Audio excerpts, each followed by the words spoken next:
à nouveau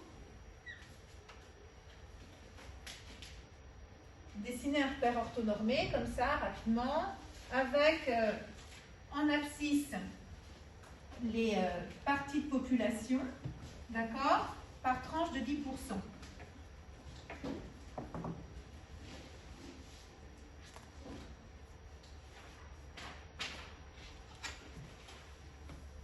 D'accord? Ou par dixième, peu importe. Et puis, je vais regarder la part du revenu ou du patrimoine ou de la totalité des salaires distribués dont bénéficient ces premiers 10%. Et si je suis dans une société absolument et rigoureusement égalitaire, les 10% les plus pauvres de ma société vont avoir 10% des revenus. Est-ce qu'on est tous d'accord avec ça? Et puis, si ma société continue d'être parfaitement égalitaire, les 10% suivants vont se partager les 10% suivants. Ça veut dire que 20% de la population vont avoir eux aussi 20% du total des revenus. Est-ce que jusque-là, tout va bien pour tout le monde? Oui? Donc, je vais faire un axe ici qui va aller en principe jusqu'à 100. Il faut qu'il aille jusqu'à 100. On va dire qu'il va jusqu'à 100.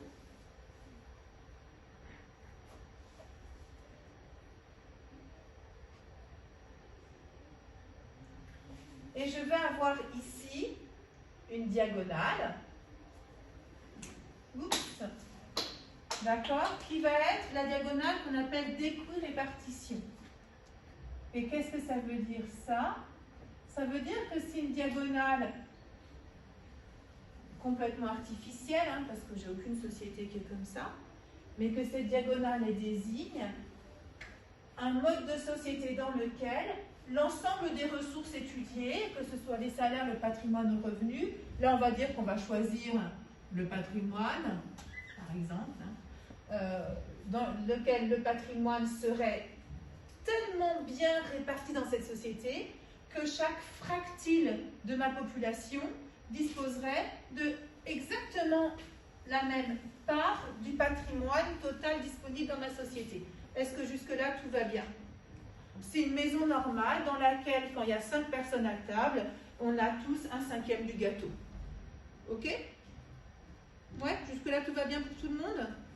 Donc, Luna, elle a un cinquième du gâteau. Et puis, Léa, elle a un cinquième du gâteau. Et puis, etc., etc. J'ai une répartition parfaite de mon gâteau. Ouais, c'est bon là pour tout le monde?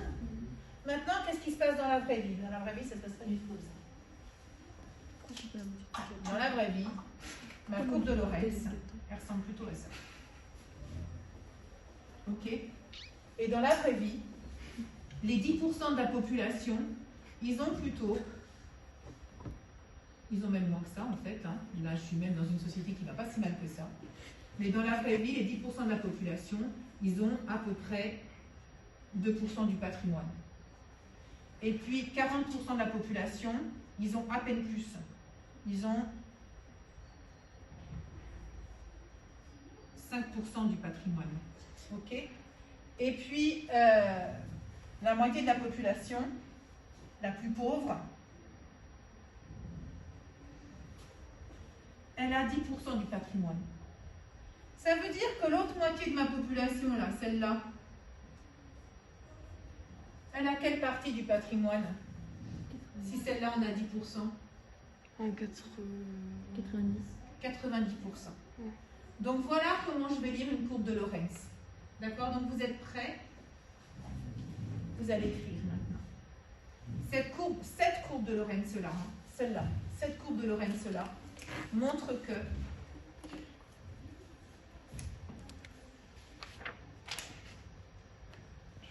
cette courbe de Lorentz-là montre que les 10% les plus pauvres de la population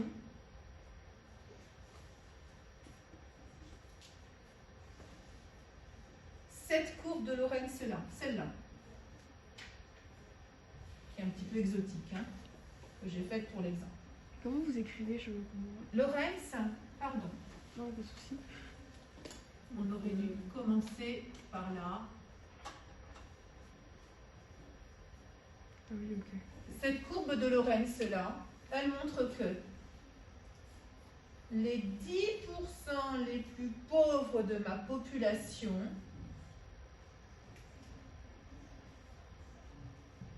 se distribuent ou détiennent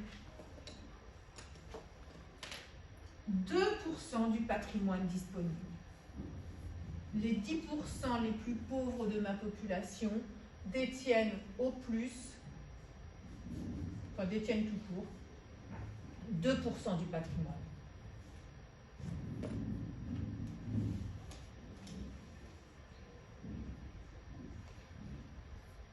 Je continue.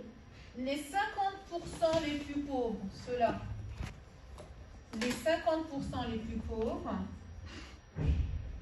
ils détiennent